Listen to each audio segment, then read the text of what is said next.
प्रणाम। हम हैं मताए कूचा बाजार की तरह, उठती है हर निगाह खरीदार की तरह।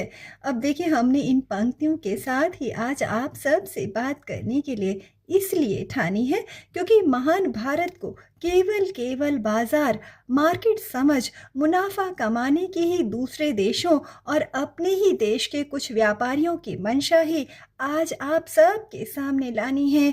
जी हाँ, भारत दुनिया के सभी उत्पादों प्रोडक्ट्स के लिए एक बहुत बड़ा बाजार मार्केट है।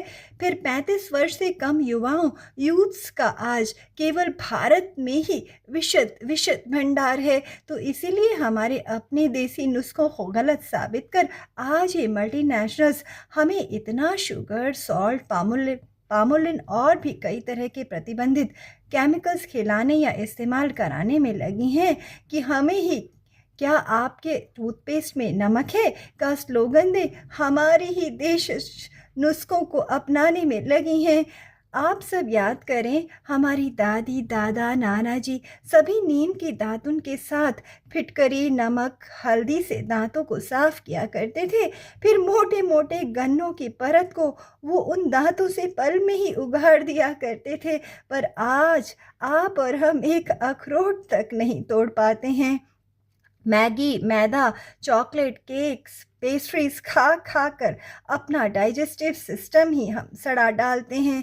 आपको बताते हैं, यही शैम्पूस, मेकअप प्रोडक्ट्स और हर तरह के डिटर्जेंट्स की क्वालिटी विदेशों में इतनी बेहतरीन होती है, लेकिन भारत में आते ही ये हम भारतीयों को चीप ही होने लगती है। यहाँ तक कि विदेशों में बिकने वाले चाइनीज़ प्रोडक्ट्स भी बेहतर होते हैं, पर यही माल भारत घटिया क्वालिटी में तब्दील होने लगते हैं।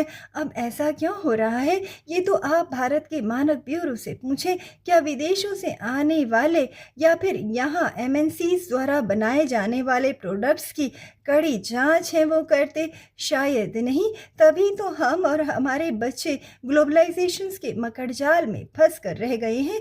देसी भोजन, देसी नुस्खे, देशज भाषा संस्कृति भूल रंगा सियार बनने लगे हैं।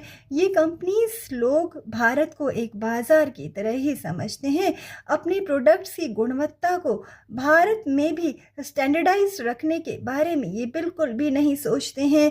सही मायनों में ग्लोबलाइजेशन ने भारत को केवल एक मार्केट बाजार की ही तरह बनाकर रख आम भारतीय कारीगर दुकानदार के हितों को ताक पर रख दिया है।